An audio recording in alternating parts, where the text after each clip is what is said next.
Hello, my friend. Today I bring you another lost legend from the depths of Middle-earth. Close your eyes, feel the magic surround you. Our journey begins.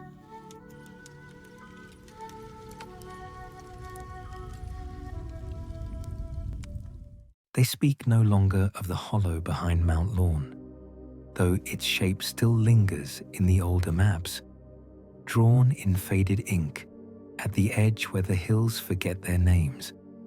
Once it had a name too, but the wind has worn it smooth.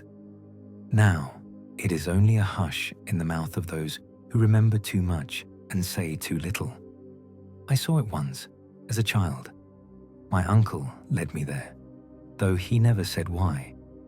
He was a man of few words and slow steps, and he carried with him the smell of pressed leaves and stone dust, the kind of scent that clings to someone who spends more time in memory than in sunlight. He told me we were walking where light was once unmade, and he said it as though that explained everything. The path down to the hollow was not carved but revealed, unfolded through years of footsteps and forgotten rites. Ferns lined the way, pale and bowed, curling as we passed, though there was no breeze. The earth beneath them was soft, almost too soft, as if it had been touched only by silence. At the edge of the hollow, we stopped, not from weariness, from reverence. Below us, the land sank into a long, shallow basin, ringed by stone and soot-colored moss. At its center stood a single tree, black as drowned bark and impossibly still. It bore no leaves, no fruit, no season. Its limbs reached downward, not up, and they shimmered faintly, not with dew or sap, but with threads that caught no light. They hung from the branches like breath drawn too long, like questions left unanswered. Some touched the ground, some did not. They swayed only when no one watched. My uncle knelt and set a bundle of twigs at his feet. From it, he took a single object, a small, smooth stone, carved into the shape of an eye with no iris, no pupil, only the suggestion of sight. He laid it on the moss and whispered a name, one I have not heard since, one that tasted like copper and sleep. I remember the stillness then. It was not silence, not absence of sound, but the presence of something so complete it left no space for noise. Even the birds, far above the ridge, fell quiet. And in that hush, I thought I heard the sound of thread being pulled through wood. Once, twice, and then nothing. We left before nightfall. My uncle did not look back, nor did I, though my eyes felt pulled behind me, as if that tree had begun to thread its roots into my thoughts. Years passed. My uncle grew thin, quieter still. One evening, I found him sitting by the fire, holding that same stone eye. His fingers traced its ridges like one might a scar. He told me then, in a voice barely more than smoke, that the tree was not cursed.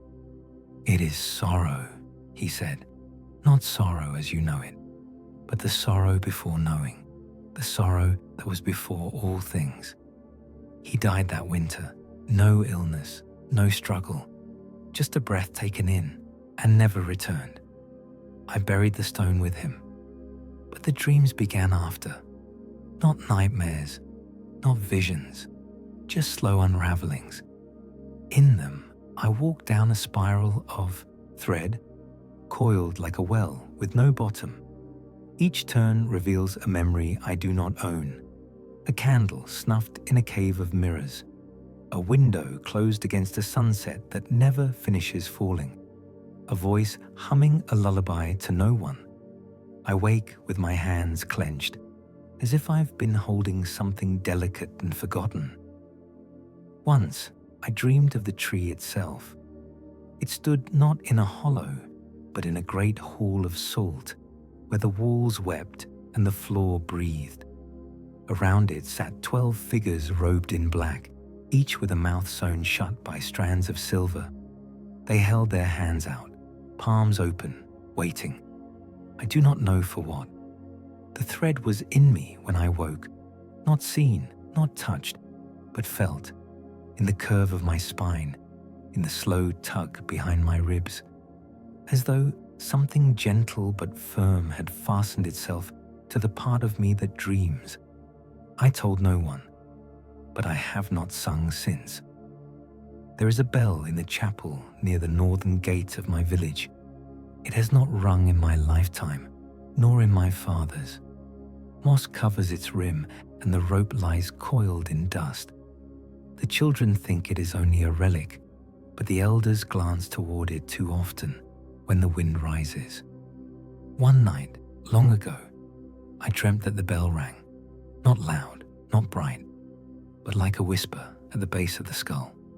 In the dream, the tree was listening. I believe it always has been, and still, none speak of it. Not directly.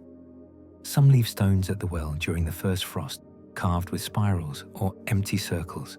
Some light candles that burn without scent. Some sit by the river and hum songs with no melody. Each of them returns changed. Softer, perhaps, or slower. They speak less, and when they do, their eyes shift toward the south. And sometimes, only sometimes, one does not return at all. The stories that remain are worn thin by generations of half-remembered telling. They say that beneath the tree lies a thread that predates light. A hunger, yes, but not the kind that devours. The kind that draws in and keeps, like an old garment lined with forgotten smells, or a lullaby that holds the air even after it ends. They call it the unmaking. But I think that is only the shape of the fear. The truth is simpler. The thread does not wish to undo. It wishes to cradle, to hold still the world long enough for it to grieve, for it to finally feel what it never had time to mourn. That is why no birds sing above the hollow. That is why the wind forgets its voice. That is why light cannot find its place. Because the tree remembers, and the thread remembers, and perhaps so do we. We who dream of wells with no reflection. We who carry stones carved with forgotten names. We who walk the edge of a hollow and never return the same. And I wonder now, as I grow old and silence finds more room in my voice, if one night the thread will finish its slow pull, and what remains of me will not be gone, but gathered, folded gently into the roots, where sorrow sleeps and the dark cradles the stars before they are born. The fog in. The valley below Marofin never lifts completely. It rises each morning with the dew and never quite departs, curling in the roots of the elder birches, soaking into the stones, hanging beneath the eaves of the watch hut that no longer sees use. Even the sunlight, when it arrives, does not pass through. It rests gently on the mist's back, like a weary hand upon an old friend, and fades without protest. There was a time they tended this place, before the thread, before the forgetting. Now the steps to the fen are crooked, half swallowed by moss and the weight of years. The railing carved with spirals has cracked at every post. What was once a path now resembles a hesitation, an indecision of stone, vanishing where the earth softens too much to hold memory. I return each winter, not for what was, but for what remains. My limbs grow slower, my breath shallows, but this ritual is older than either, and I am no longer fool enough to believe it is mine. The fen does not call, it simply waits. The lake at its heart is not wide, narrow, in fact, and coiled like a sleeping creature, curved at the edges, deep only at its center. Its surface never reflects clearly. Even on still days, something in the water seems to move just beneath, unseen but not unnoticed, dragging its fingers across the mirrored sky. And on its shore, the stone. It leans westward, held by root and erosion, its runes long since washed into oblivion. I used to try to read them, tracing the grooves with numb fingers, hoping to find some final sentence that would make the silence bearable. But the stone only gives what is asked without words. Now I sit beside it and listen. Last winter, frost curled along the edges of the lake in patterns I had never seen. Not stars, not flowers, something softer, slower, like thread laid down in breath. I watched them form in real time, spiraling inward, delicate and complete. No hand had drawn them, but something had remembered how. In the stillness, I remembered her. She had lived in the low house beyond the cattails, the one with the red window and the white door that never stayed shut. Her hair was the color of tree bark in the rain, and her voice could soften fire. I do not remember her name. I only remember how she sang, not to me, but to the lake. Every evening, after the sun's edge disappeared, she'd walk barefoot to the shoreline, stepping between stones, like one stepping through memory, and hum into the mist. No words, just sound, round and low, as if calling something home or sending it on its way. She said the lake held dreams too tired to reach sleep, that it kept them safe, folded between reeds and water lines, waiting for someone quiet enough to carry them further. She is gone now, but some nights I still hear her. Not the song, the silence after it, the kind of silence that sits in your ribs long after the fire has died. Last night, as I approached the water, I saw something new. A spindle, wooden, carved, no larger than my hand lying beside the stone, half sunken in frost. Wrapped around it, a length of thread, not long, but enough. I did not touch it, I only sat, and as I did, the mist drew tighter, not colder, not darker, just nearer, like a shawl pulled across tired shoulders. The water stilled, the reeds stopped whispering, and something beneath the lake shifted, not in movement, but in memory. And I understood. The thread was never meant to bind, it was meant to hold. There is a difference. Binding is what we do when we fear loss. Holding is what we do when we accept it. The stone beside me cracked as the frost retreated. Just a hairline, just a breath. But from within, a line of water emerged, tracing a slow path down its face and into the soil. And in that water, for a moment, I saw a reflection. Not my own. A face, yes, but older, or perhaps earlier. Eyes like clouded glass, lips moving though no voice followed, hair woven with threads of night. It faded before I could name it, but the image did not leave me. I carry it now, in the way I fold my blanket before sleep, in the way I leave my window open even when the air bites, in the way I place stones at the edge of every path I walk, without knowing why, because the thread continues, not in lines, in circles, in spirals, wound into bark, woven into song, tied loosely around wrists, or hung in thresholds where the wind must pass before the living do. Sometimes I wake before dawn and find one laid across my pillow, thin, pale, unbroken. I do not ask who leaves them. I only close my eyes and listen for the lake. And in that listening, I remember what the spindle taught me. Not how to spin, but how to wait, how to carry the thread without pulling it taut, how to hold a sorrow so gently that it begins to sing. There is a bell tower in the cliffs of Aurimon that never held a bell. It rises straight from the stone, pale as bone and covered in the soft grey of sea lichen.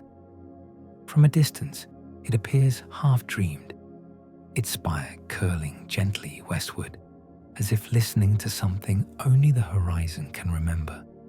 Closer, it smells of salt and iron and old breath, the kind of scent that clings to wood carved in sorrow or linen wrapped around the wrists of the newly silent.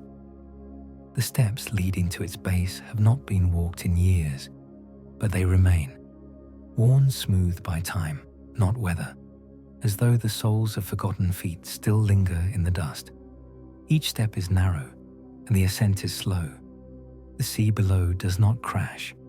It murmurs endlessly, a rhythm without climax, a memory of tide rather than the tide itself. I climbed the tower once, long ago, though my legs were younger then and the sky more forgiving. I remember the way the light changed near the top, less golden, more silvered, like the fading edge of a candle that has burned too cleanly.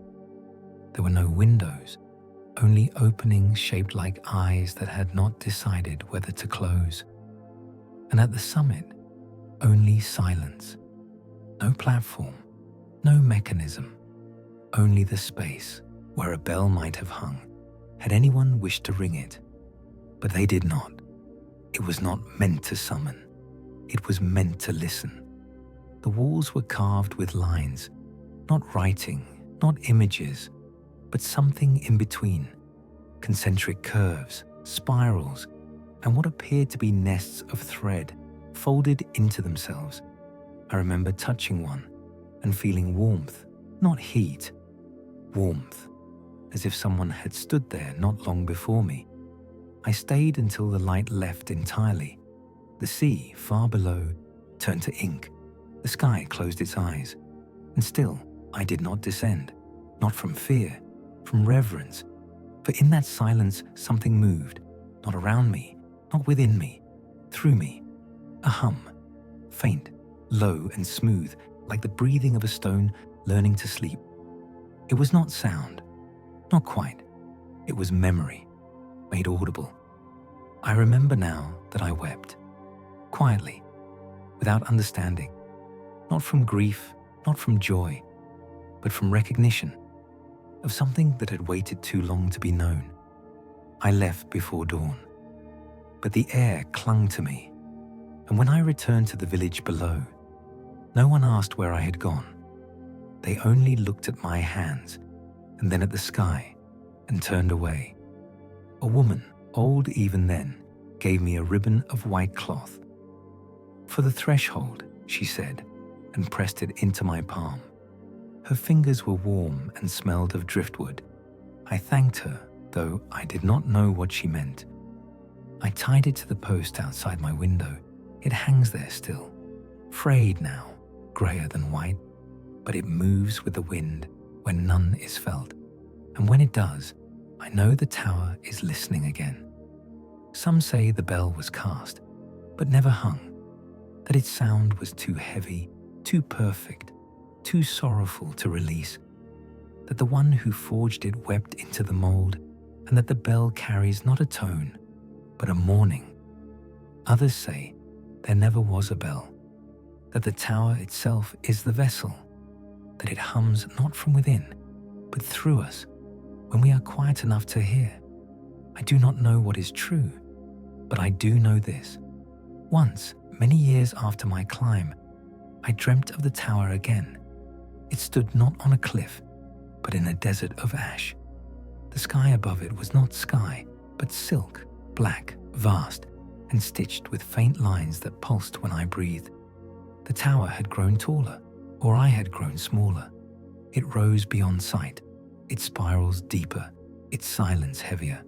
I stood at its base, holding a bowl made of something soft as bark and brittle as bone. Inside it, threads, pale ones, some tangled, some perfectly coiled, and beneath the bowl, my hands were stained, not with blood, with salt, not fresh, not clean, old salt, the kind drawn from tears that were never allowed to fall. A figure stood beside me, cloaked in color I cannot name, face hidden, hands empty. They leaned forward gently and whispered, not in language, but in rhythm, a rhythm that trembled in the chest. And I understood, we are not meant to ring the bell. We are meant to remember that we did not. The absence is the offering. The silence is the song. The waiting is the worship. I woke with my hands clenched, holding nothing, but the ribbon on my window was turned, knotted in a way I had not tied. A simple loop, threaded once, as if acknowledging a circle finally closed. And the sea, though distant, seemed closer, its hush more knowing. The kind of sound that says, I was there, I am still, I will be. Now, when the wind grows still and the night leans low, I place a hand on my chest, just above the ribs, and feel for the hum. It is always there, not loud, not new, not mine, only returning, only echo, like a bell that has never rung, but always waits. In the forest where the stars are never seen, there is a house made of bone and fog, not the bones of creatures, nor the bones of men, though both have passed this way. These are older, more patient, soft with lichen, and curved like the roots of trees that forgot which way was down. The fog seeps through them as though drawn by memory, not air, winding its slow breath between the ribs and rafters, tracing the outline of a home that was never finished. They call it the Wane House, not because it was built, because it waned. It rests on the edge of the glimmer grove, where the leaves hang heavy and silent, their undersides touched with silver that never catches light. Nothing grows loudly here. No bird dares sing. Even the insects step lightly, as though they know they are walking through someone's long-held breath. The house has no door, only a tangle of old cloths and frayed ribbons tied in long, looping knots, knotted again, and then again, until each one becomes impossible to undo without breaking the whole. I once watched a woman stand there for hours, eyes fixed on the knots, lips moving without sound. When she left her shoes behind, placed side by side at the threshold. They were gone by morning. No one asks where the shoes go, or the names whispered into bark, or the lengths of thread wound tightly around stones and hidden at the roots of trees. Some things are not lost. They are placed, left behind not to forget, but to be remembered differently. I entered the Wane House once, only once. The fog did not follow me in. It waited, patient, pressing gently against the bone-slapped walls. Inside, it was quiet in a way that was not absence, but attention. The kind of silence that listens more deeply than it speaks. The floor was layered in petals, pale, curled, and dry as parchment. When I stepped across them, they did not crackle. They shifted, folding beneath my weight, reshaping the pattern without protest. Each step left no mark, only a change in direction. At the far end of the room stood a chair, and in the chair, a garment. It was shaped like a cloak, but threaded with things no cloth should hold. Bits of feather, water-polished stones, old paper thin as breath, woven with strands of silvered hair. It shimmered, not with light, but with use, the way old tools shine from having known hands. I did not touch it, but I knew it was waiting. Beside the chair sat a bowl of ash, pale as snowfall. Within it, a single ring, wooden, smooth, carved on the inside with a spiral that ended in a point. I bent low and whispered a name I had not said in years, one that lived now only in the corners of old letters. The ash stirred. The ring did not move, but I felt something tighten in the walls of the house, not in fear, in recognition. The room dimmed, though the fog outside remained unchanged, and in that dimness, the air shifted. becoming warm in the way breath becomes warm when it remembers a story too long withheld.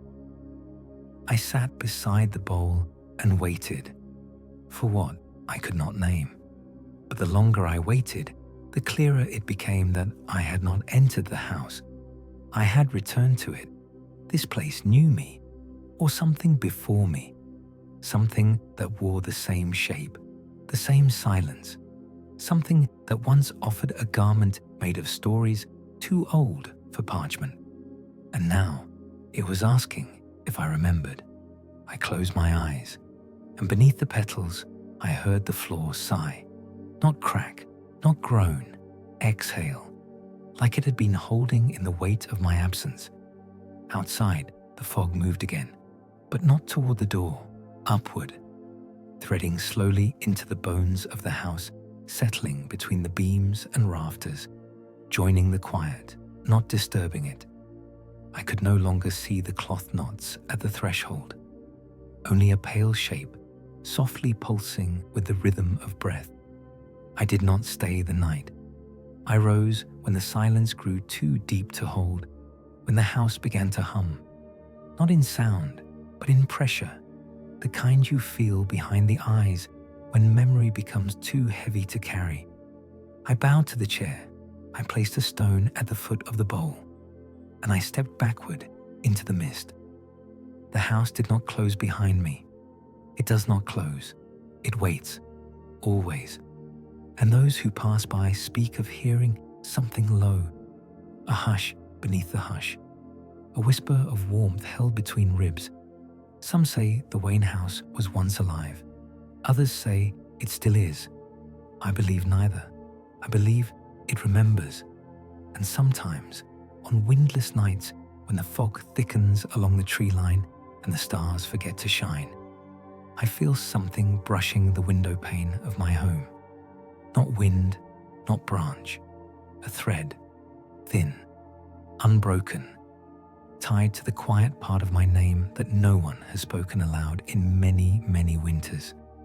There is a garden behind the hill that never turns green, not in spring, not in rain, not even under the long warmth of summer's hush. The soil is dark, rich in scent, but the color of sorrow, the kind that comes not from grief, but from waiting too long for a voice that never returns.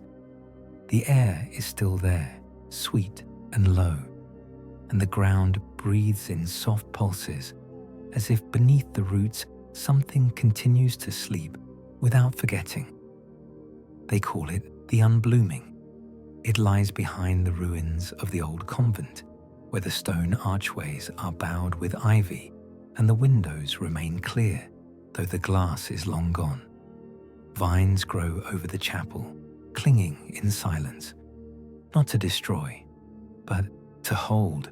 You can walk through what remains of the cloisters and still hear the rhythm of whispered prayers spoken by those who no longer need language. Beyond the rear courtyard, past a gate that has no hinges, is the path, a line of flat stones, each one different, some carved, some blank, some cracked clean through, but still holding together, as if joined by memory more than mortar. The stones lead nowhere, but they always arrive at the garden. I have been there. The first time, I was young and thought I would find nothing. The trees stood still as columns, and the hush was so complete, it seemed to press against my skin. I brought a small satchel of seeds, the kind you scatter without hope, just to see if anything will answer. I planted them where the soil turned soft beneath a crescent of willow thorns, left them in quiet, and did not return for many years.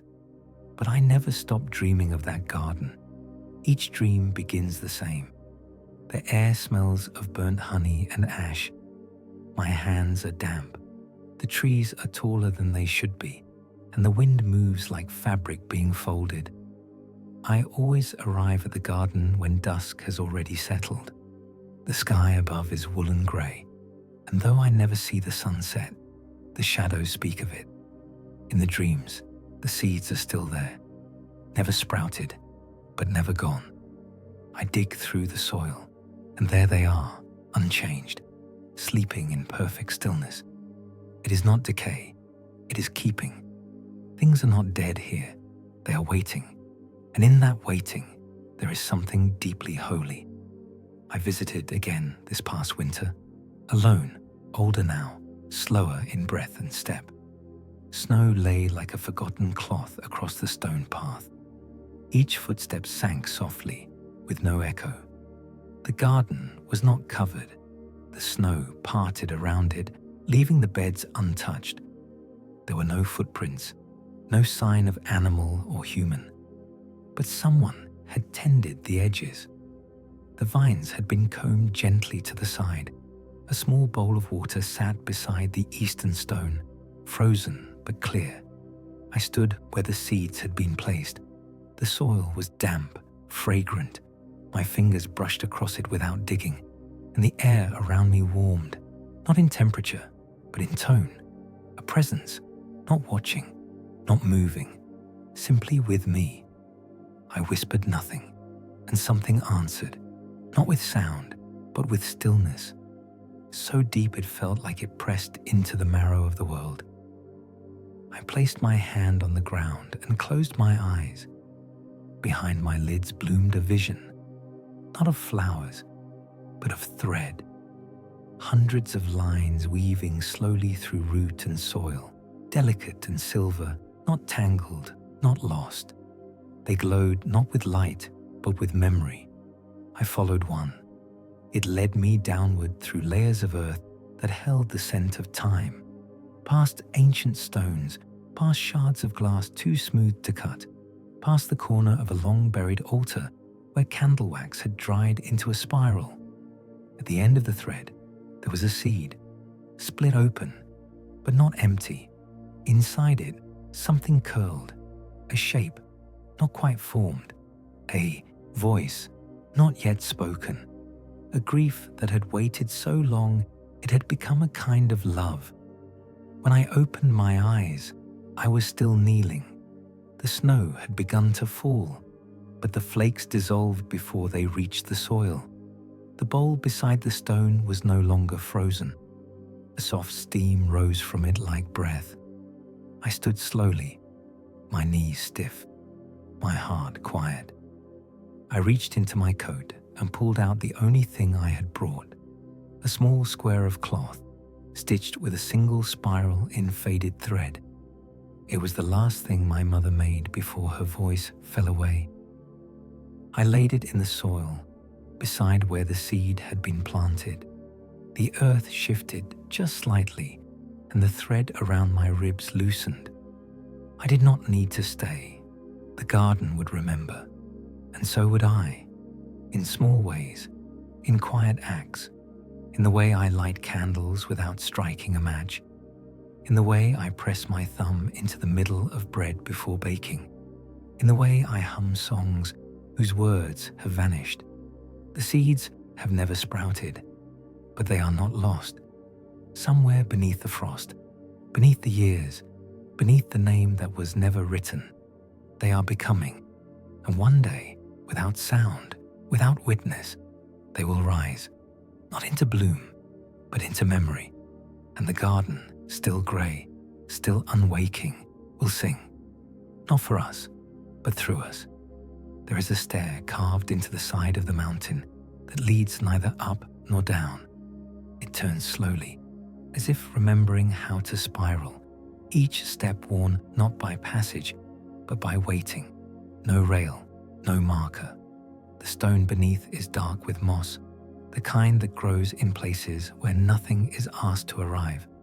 Wind does not reach this place. It turns away at the ridge.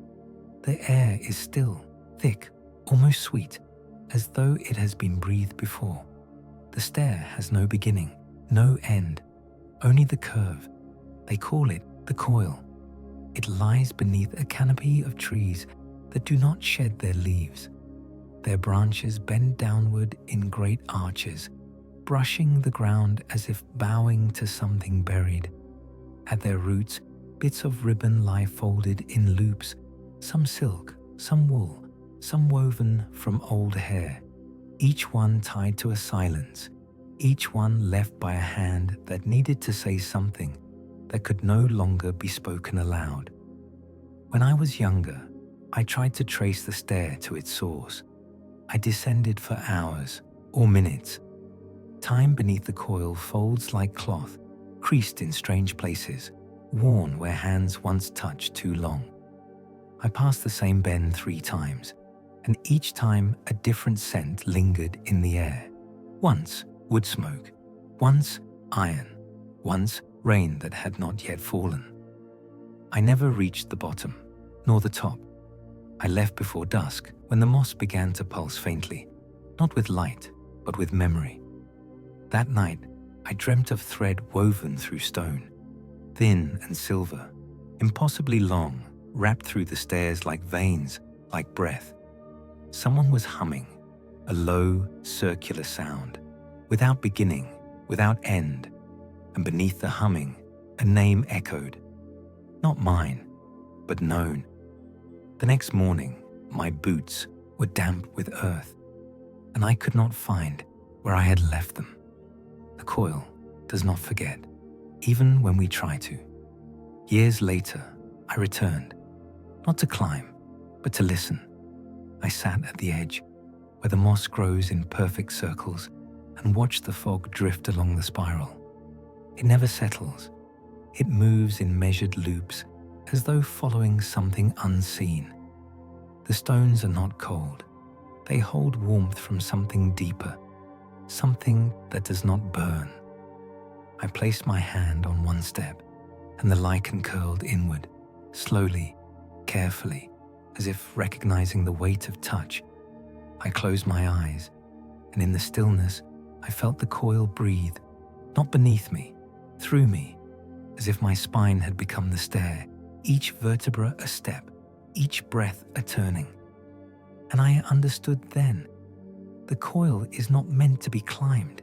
It is meant to be carried, a shape that lives not in the stone, but in the body, the curve of thought before it becomes word, the spiral of sorrow before it becomes story.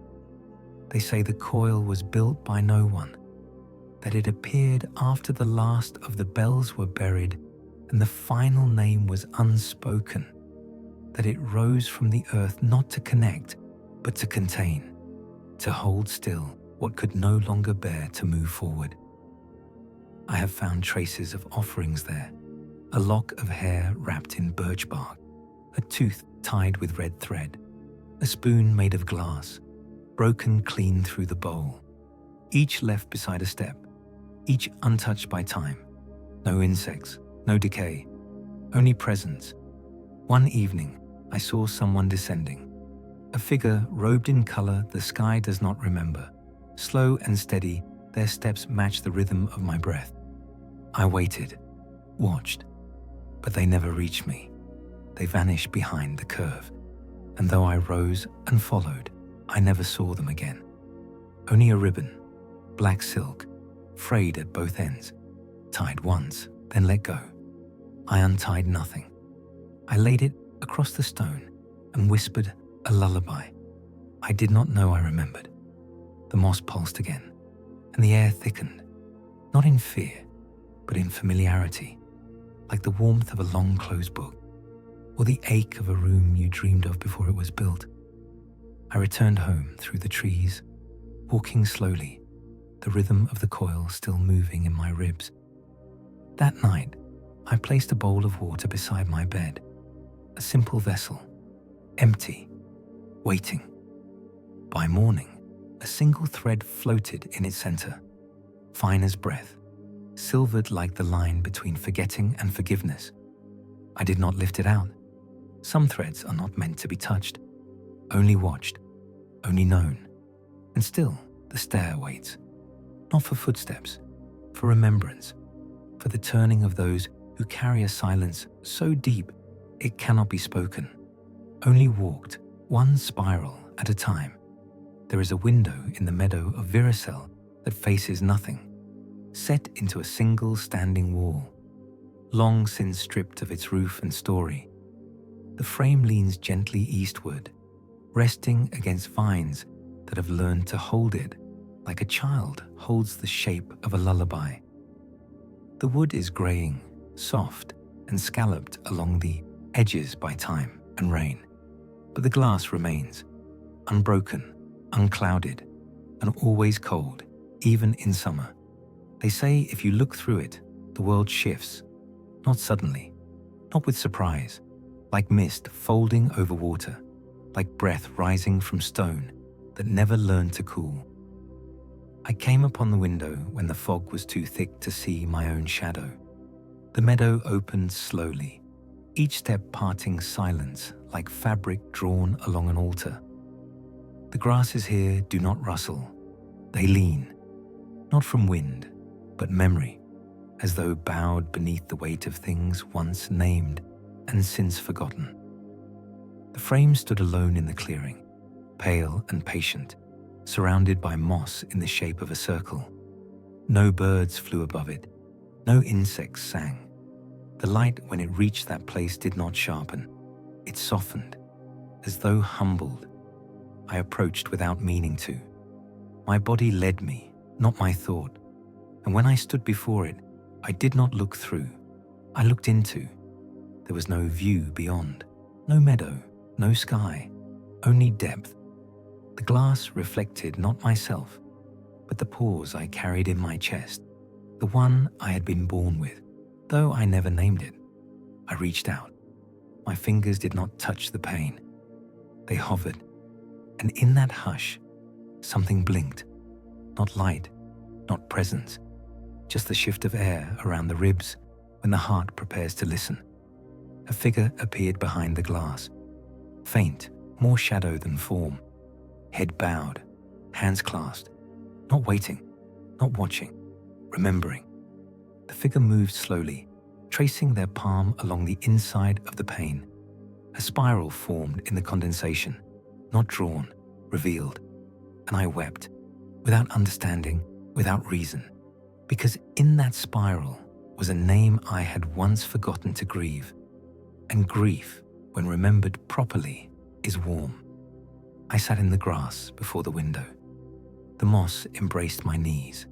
The air did not move, and the figure remained, unmoving, their hand now pressed flat against the glass as though in benediction.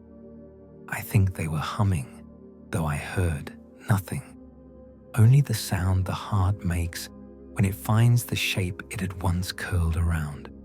Dusk fell slowly, though the sky never changed. The clearing dimmed, but the window did not fade. Its reflection remained steady, and behind it, the spiral began to turn, not by force, by rhythm, softly, as though it were winding a thread from the inside out.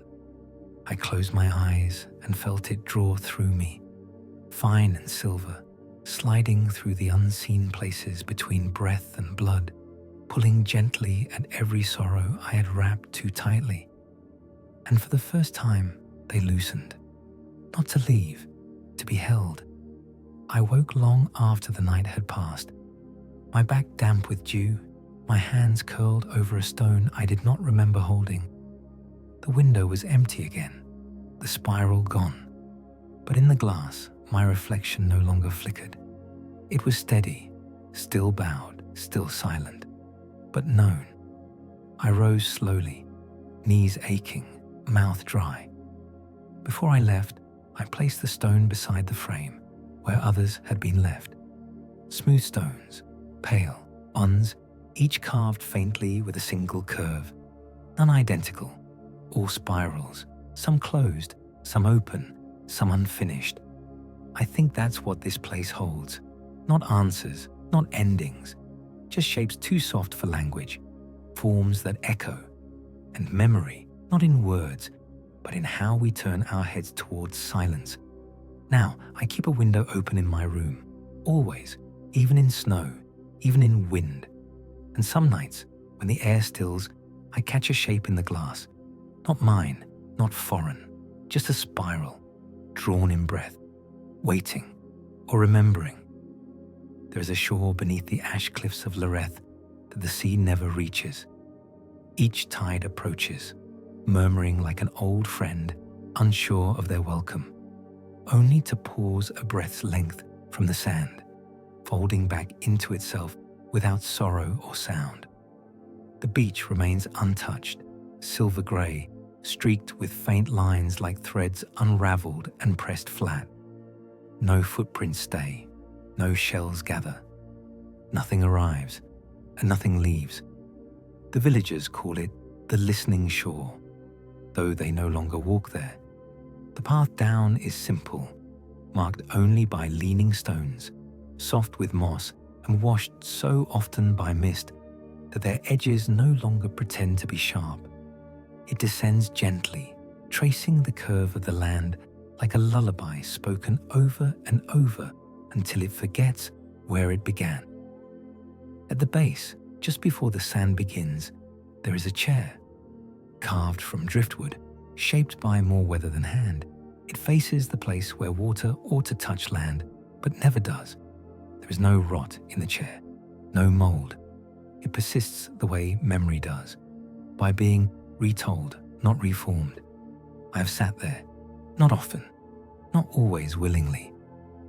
The first time, I was led by dream, the kind that hums quietly beneath waking thought. A path felt rather than followed. My feet moved through morning mist that smelled of salt and rusted iron, down past the ferns that never dew, across stones warm with old light. The sea was still when I arrived. Not flat, still. The kind of stillness that comes only after long listening or long grief. I stood at the edge of the sand and felt its hush gather behind my ribs. The chair waited. I did not sit at first. I only watched the place where the tide should rise, and there, drawn faintly into the sand, was a spiral, incomplete, not washed away, just paused, as though the hand that had begun it had been called gently inward and never returned. When I sat, the air thickened, not with fog, with presence, not a figure, not a voice, just knowing, the kind of knowing that lives in the folds of old cloth, in the curve of a mother's handwriting, in the silence that follows the final note of a song sung for someone who will not hear it. I closed my eyes, and the shore began to hum, not aloud, not within, through, a low, steady rhythm, familiar like the weight of water carried in cupped hands. It pulsed once, twice, and then fell still again. But something remained, a warmth beneath my palm. I opened my eyes and found a thread in my lap, damp, pale, unbroken. It pulsed once when I touched it, and I knew then the thread was not given, it was returned. Some part of me had left it there long before, and now the shore had offered it back. I did not take it home. I laid it gently in the sand beside the spiral, letting it complete what had been left undone. The sea did not move, but the hush around me deepened, folding the thread, holding the shape, and the spiral closed. Not in finality, in recognition. I left before nightfall. The path up is steeper than it remembers. Each step asks for something, a breath, a thought, a name you do not need anymore. And when I reached the top, I did not look back. Not because I had finished, because the thread had. Since then, the dreams have changed. No longer stairways or windows, no longer bells or cloisters or trees that listen. Now only waves, waves that never break, waves that carry silence like a woven thing. I hear them in sleep and sometimes in waking, especially in the still hours just before dawn, when the world forgets it must begin again. I open my window and the air is salted, though I live far from sea, and in the shadows of the corners a spiral lingers, traced in dust, in steam, in thought, not drawn, not finished, only present, and always soft, as though it too is listening for the tide that will not come, but has never left. There is a bell in the field of Erengar that no one has ever rung. It hangs from a crooked wooden arch, half swallowed by vine and lichen, its cord severed long ago by a hand that meant no harm and asked no forgiveness. The metal is dull, neither bronze nor iron, but something older, weathered to a colour the eye cannot quite name. It sways slightly in the windless air, not by force, but by remembering the motion it once made when the world was more willing to listen. The field around it is quiet, not in absence, but in patience. The grasses grow in spirals, not from seed, but from the shape of time moving slowly across the soil. Nothing grazes here, nothing nests, and yet it does not feel empty. It feels held. The first time I stood before the bell, I did not see it, only felt a hum behind the eyes, like the echo of a name spoken in a dream and forgotten before waking. The wind had stilled, the sky dimmed, not with clouds, but with something softer, like the inside of a shell or the veil before sleep. I walked barefoot. The soil was cool, damp with memory. Each step left no mark, but I could feel the ground remembering. My breath slowed. My mouth tasted of ash and honey. My ears rang, not with sound, but with a hush so complete it ached gently in the throat. The bell remained still, but beneath its stillness, something pulsed, not rhythm, not music. A sorrow that had been folded too many times creased into silence. I sat in the grass, watching the way the vines curled around the arch, how each leaf bore the shape of a spiral, some closed, some open, some still unfurling. The bell's shadow fell across my lap, faint and wavered, like lace held underwater. I closed my eyes, and the field deepened. I could feel the hum beneath the roots now, slow and mournful, as though the earth were whispering to itself in a language it no longer spoke aloud. The bell began to glow, not with light, but with remembrance, and in that glow I saw it. Not the bell, but what had once been called a gathering, a silence shared, a moment when time paused and memory stepped forward to be seen, not named, only felt. The cord had been severed not to silence it, but to keep it from calling too soon. I understood that now. The bell was not waiting to be rung, it was waiting to forgive. Not me, the world, for forgetting. I stayed until the stars turned pale behind the grey veil of evening. No moon rose, only a dim reflection in the grass, as though light had once stood there and refused to leave entirely. Before I left, I reached up and touched the bell, not to summon, but to witness. My fingers met cool metal, smooth as breath. It did not move, it did not speak, but beneath my skin, something uncoiled, a thread, fine, familiar. It drifted slowly from palm to shoulder, across the ribs, and settled quietly at the base of my neck. Not heavy, not sharp, just there, like a name whispered from behind a closed door, or a lullaby sung through wood. I walked back through the spiraled grass. The path had changed, wider now, though I had not seen it stretch. Each step echoed slightly behind me, not as sound, but as shadow. My own, perhaps, or another's. One who had walked before and might walk again. That night, I dreamt of bells that never rang, hung in trees, in caves, in places made only of hush, and beneath each, a spiral traced faintly in soil, in water, in breath, each incomplete, each waiting, not to be finished, but to be held. Since then I have carried that thread. I do not speak of it. It does not tug. It does not glow.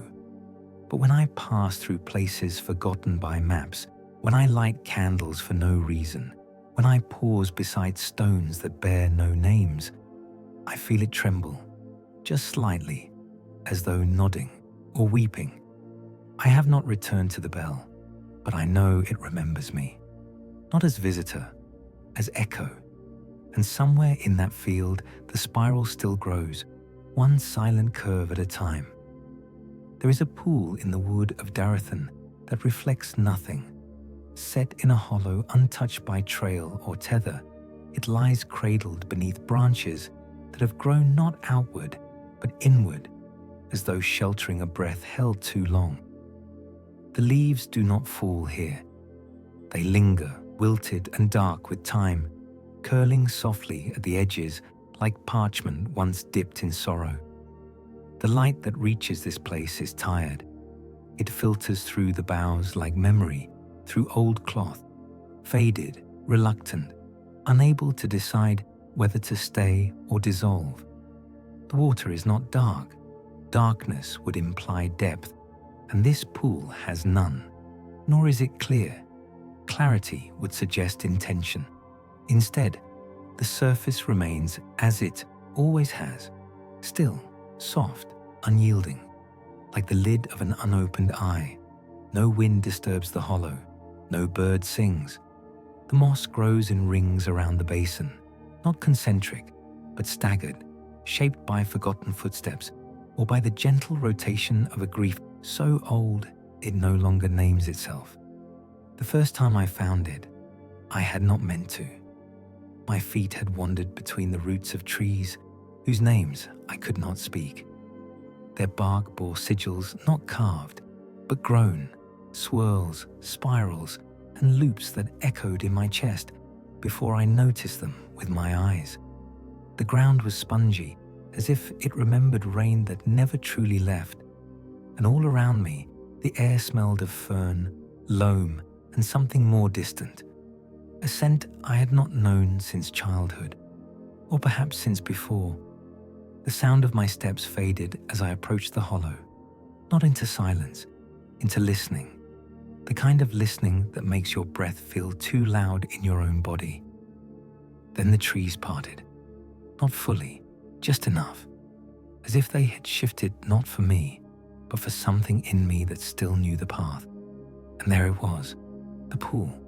Its stillness did not invite, it noticed.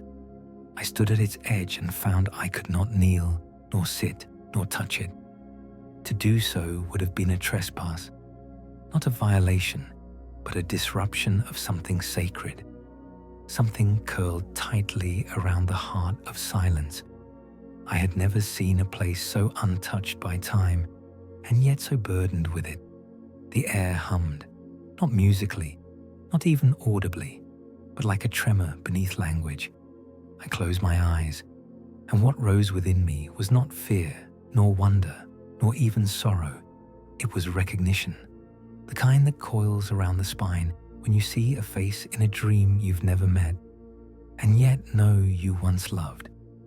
The pool, I knew, did not reflect because it could not. It held no room for images, only for what precedes them, what we carry long before the shape of our faces ever formed. And somewhere deep within its stillness, there waited a shape I had left behind, or perhaps had never been mine to begin with. I came again, days or years later, I couldn't say. The woods do not mark time the way we do. Only the moss had grown further, thick around the stones, like a shroud drawn tighter. This time, I brought no light. I let the dusk guide me, let the hush settle into my lungs, let the steps take me where they knew. The pool had not changed, but I had. I knelt. The surface did not break. My presence did not disturb it. I saw nothing of myself, not even the glint of an outline, but the stillness deepened, not around me, in me. And slowly, so slowly, a spiral appeared, not on the water, within it, faint at first, as though drawn in thread so fine it might dissolve with breath. It turned inward, one loop at a time, tracing no symbol, offering no message, only movement. the kind of movement grief makes when it no longer resists being known. I placed my hand on the moss beside the basin. It pulsed.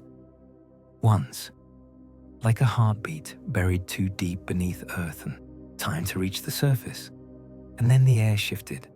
A scent rose, barely there, like burned cedar or the skin of an apple left too long in the sun. It spoke of something left out, offered, forgotten, not rejected, not lost, returned. And I remembered. Not an event, not a person, a moment. It came from childhood, or before it, sitting beneath a stair, hands clasped around something precious and unnamed, while footsteps passed overhead, and a voice, tired, kind, but never clear, hummed a tune that never resolved. That moment rose now in my throat, like breath held for too long. It did not weep, it did not ache, it settled. And when I opened my eyes, the spiral had vanished. But in its place, at the edge of the pool, lay a stone, small, smooth, marked, not carved, but weathered with the symbol. A spiral again, this one closed, entire, finished, and yet still listening. I took it, not for myself, for the path. You see, the woods of Darathan do not offer guidance. They accept what is carried into them. And when the burden has softened enough to float, they give it form and lay it down gently along the way back. That night, I dreamt of a well in the center of a ruined hall. No roof, no door, no memory of purpose. Only the well and the sound of breath rising from it like mist. I leaned over the rim, expecting darkness, but inside was not shadow, only light. Faint, green gold, flickering like candlelight seen through tears. And I understood the pool then. It did not reflect because it remembered. And some memories cannot be seen, only carried. I woke with the stone in my hand, still damp, still warm. There are things I no longer say aloud, not because I cannot, but because to speak them would draw them back from the pool. And they belong there now. They have been held, and in being held, they have been freed. When I next returned, the moss had grown over the place where the stone had once lain. But nearby, another had appeared, larger, unmarked. It was not mine to take. I knelt beside it and placed my palm gently against the damp curve. It hummed. Once, and in that single note, I heard the breath of the person who once carried it. They were gone, but they had been heard, and the spiral continued, not in water, not in stone, but in the space between reflection and remembrance, where light dims, not in grief, but in reverence. And there, beneath the bowed limbs of the trees, I whispered the name I had not spoken since I was a child. The pool did not respond. It never had to, but the spiral deepened, and I wept, not in sorrow, not in relief, in completion. That night, the stars did not rise, only a single faint gleam, high above the trees, as though someone had lit a lantern for a soul that no longer needed to walk home alone.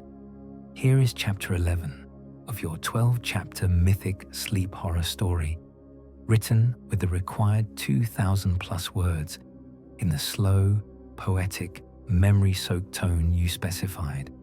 It honors silence, symbolic decay, and emotional weight, with no exposition, no repetition, no noise. There is a path that circles the hill of Valinor without ever touching it, a narrow, foot-worn ring, sunken slightly into the earth, as if pressed down by generations of boots, bare soles, and hesitant hooves.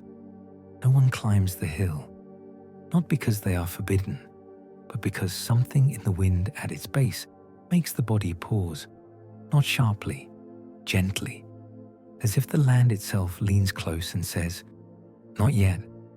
The hill is neither tall nor dramatic. Its slopes are smooth, covered in pale grass that never grows taller than the hand. no matter the season. In winter, it crisps into paper-like blades that whistle in the low breeze. In spring, it softens, but does not bloom. No flowers grow here, no roots pierce deep, only the grass and the hush. The hush is what draws them. Pilgrims mostly, though they no longer call themselves that. They do not bring prayers or questions. They bring memories they no longer want to carry. Or perhaps memories that have begun to carry them. I came alone, just before dusk, when the sky bruised purple and gold behind thin departing clouds. The path curved before me, marked faintly with scattered stones and weather-worn bone fragments, too old to name. No birds wheeled overhead, only the sound of my own breath, quiet as wool.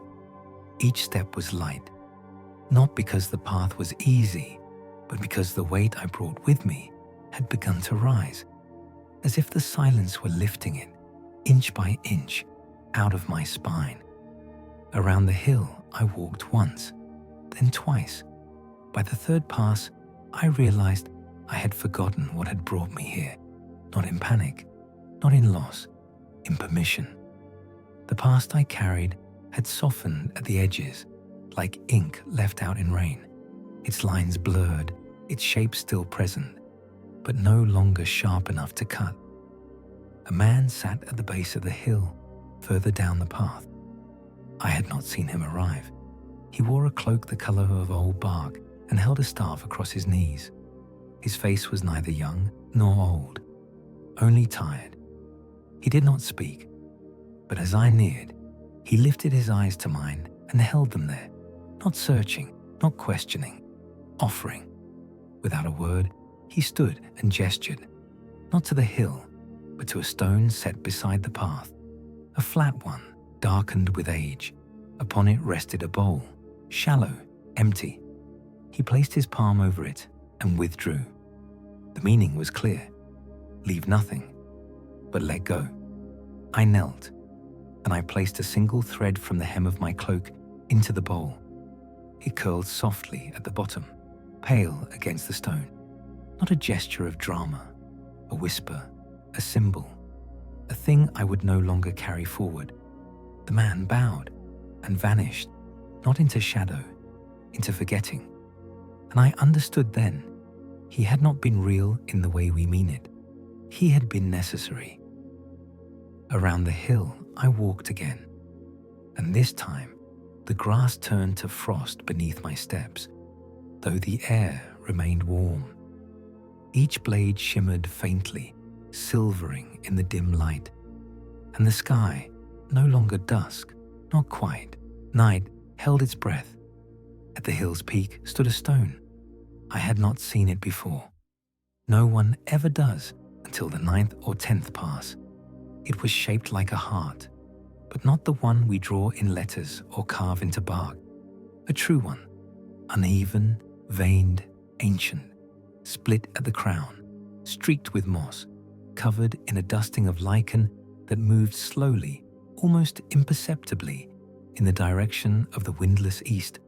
The stone did not speak, but it hummed, the kind of hum that grows not from throat or string, but from memory folded too tightly for too long.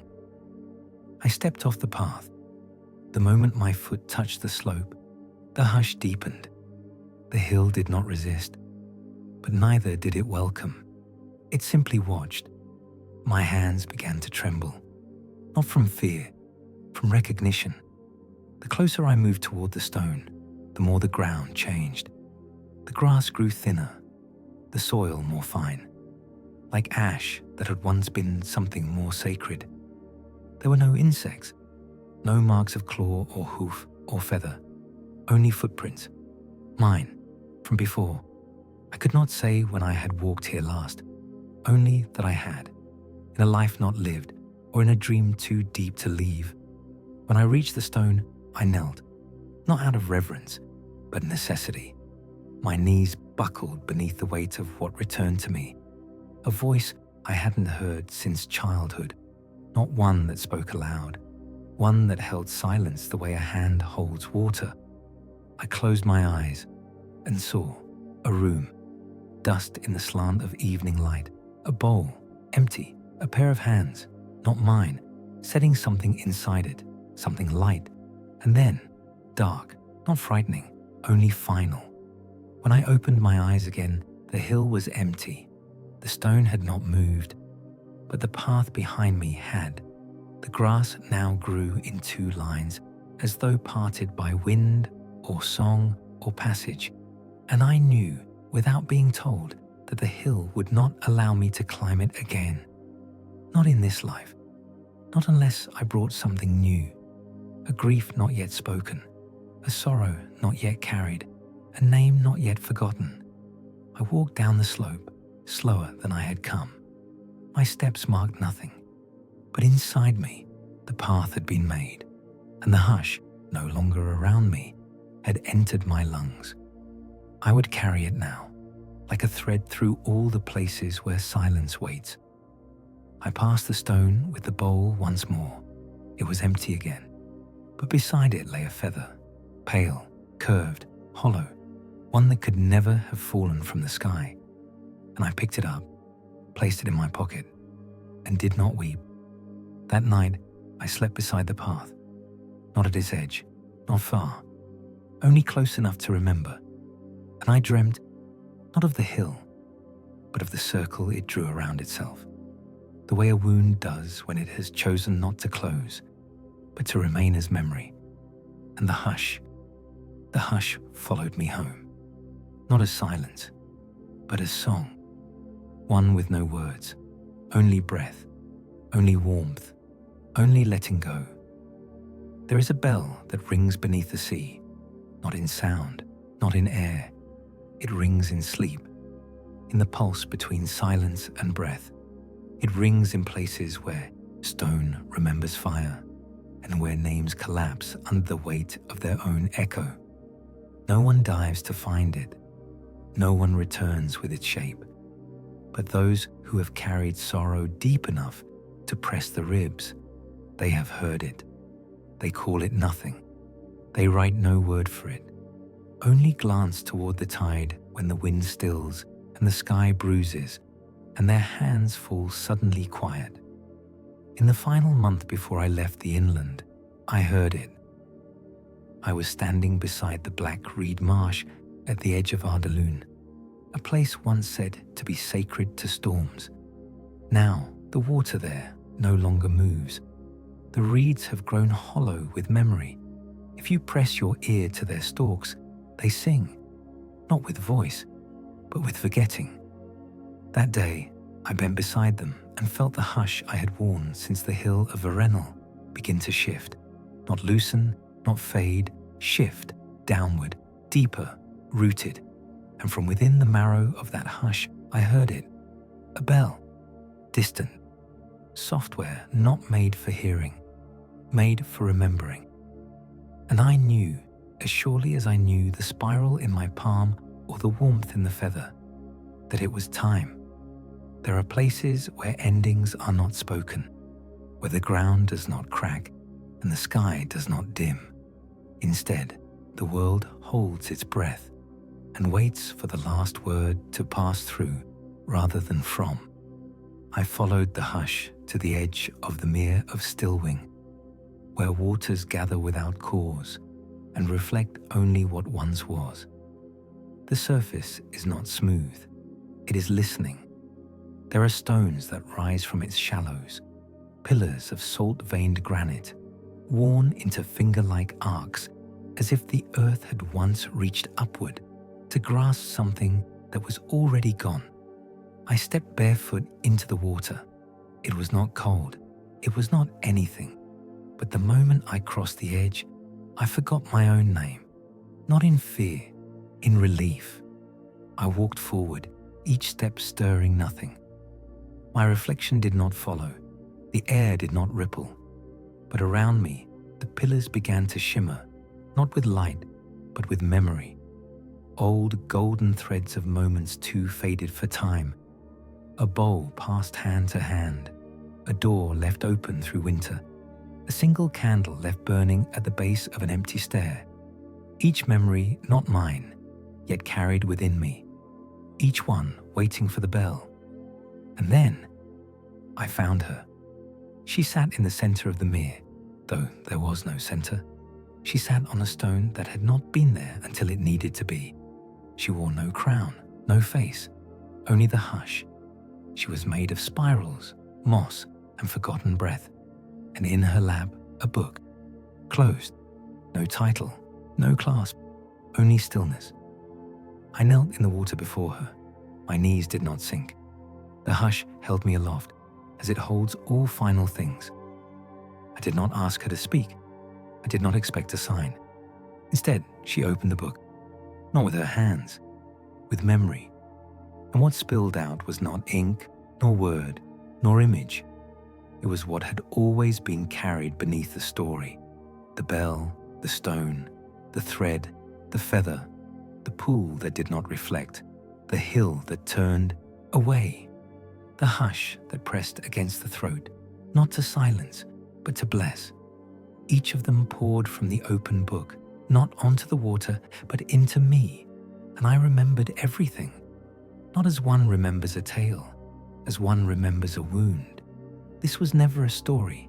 It was an unweaving, a returning, a spiral not of plot, but of grief turned to gold through the act of being held. She looked up. She had no eyes, but I met them, and in that meeting I saw it, the truth, that all of it, the stones, the circling path, the silence, the burden, the forgetting, all of it had been the answer, not to a question spoken, to a presence long denied, something once broken sacredly and buried so deep it had begun to sing instead of cry. And now, at last, it had been heard.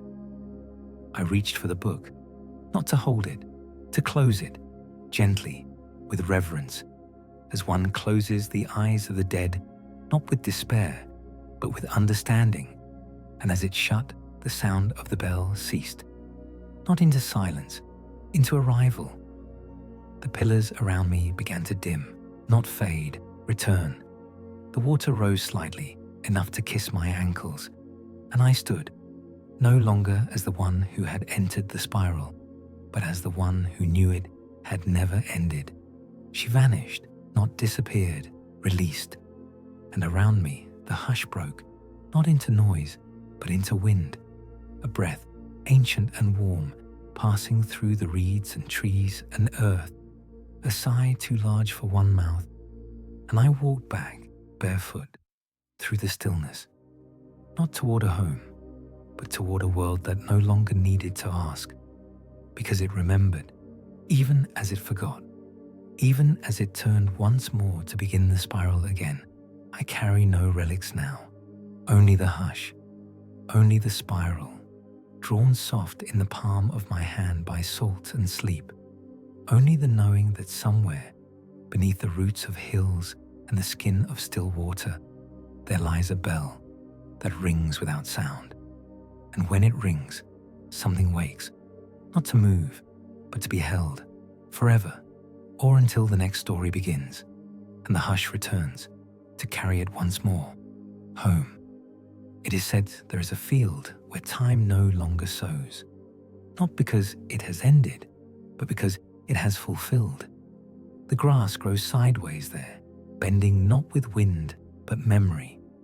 Each blade is pale as parchment, thin as whisper, and never falls to rot. No insects crawl through it, no birds perch on the crooked stones.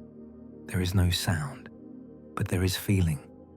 And if you walk far enough, quietly enough, you may find the chair. No one built it. It grew there, bent from root and rain, curved with the patience of centuries. The chair waits at the edge of the field, beneath a tree that forgot its own name. Its bark is silver, its leaves are folded inward, as if dreaming. And at its base, the earth is worn with the marks of many feet, all of them walking alone. They call this place the last remembering, not with voice, with glance. with the way the breath changes when one draws near. I came at dusk, as always, not because I meant to, because the story led me. The hush in my ribs had grown heavy, like a lantern carried too long. It did not weigh me down, it guided. Its silence began to press forward, a rhythm that matched the cadence of roots beneath soil. I followed it past the hill, past the pool, past the spiral path and the salt-laced mere, until I stood at the edge of that field and felt time step aside. I did not call it sacred, it was. I walked slowly through the grass, each step stirring nothing, yet sounding like breath across memory. With each movement, images returned, not as visions, but as touch. The bowl, empty, then not. The feather, weightless. The bell, unheard yet understood. The silence that did not belong to death, but to choosing. I saw the chair. It faced nothing, but somehow everything faced it. And I sat. The hush within me exhaled. It did not leave. It settled. And in that settling, I remembered what the spiral meant. Not repetition, not entrapment, but intimacy with returning. We come not to escape the wound, but to touch it gently until it becomes a doorway. The field around me did not shift, yet I sensed it welcoming. The kind of welcome given not to visitors, but to those who never truly left. The tree above me pulsed softly, and then, from its branches, began to fall something not quite leaves, not feathers, not ash, but pages. Each one descended without sound, and each one bore a word, not written, carried. The first read, before. The second, again. The third, held. They fell around me like snow, never cold. They circled the chair, collecting at its feet, until I sat in a pool of unspoken story. I picked one up and saw my own name. Not the name I had worn, the name beneath, the one the hush had always known. And with it came the truth. This had never been about unraveling a mystery. It had been about returning the silence to itself. There is a kind of horror so old, it becomes holy, not in what it destroys, in what it remembers. I closed my eyes, and the bell rang once more, not in sound, in recognition.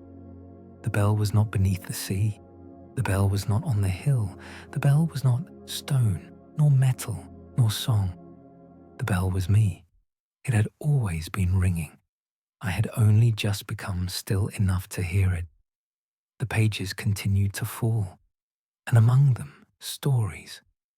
A child weeping beside a tree that does not bloom. A woman burying a mirror she cannot look into.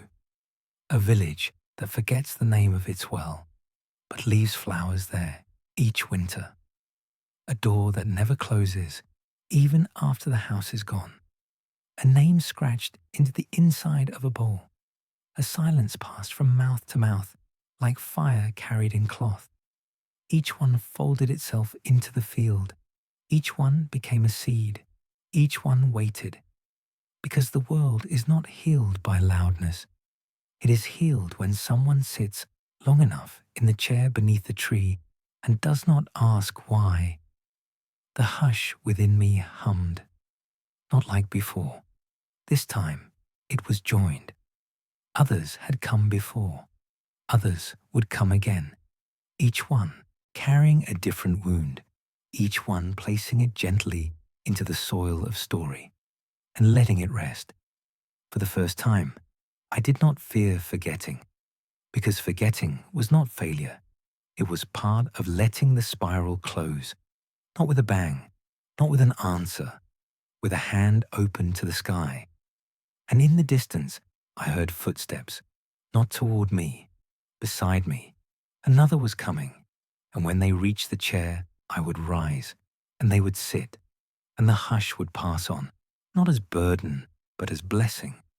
I stood. The pages had stopped falling. The sky above me was neither dark nor light. It was soft, The tree bent slightly toward me, as if nodding, and I stepped into the field again, no longer seeking, only holding, only leaving, only beginning the spiral again. The hush walked beside me, and we did not speak. There was no need. The silence knew its own way home.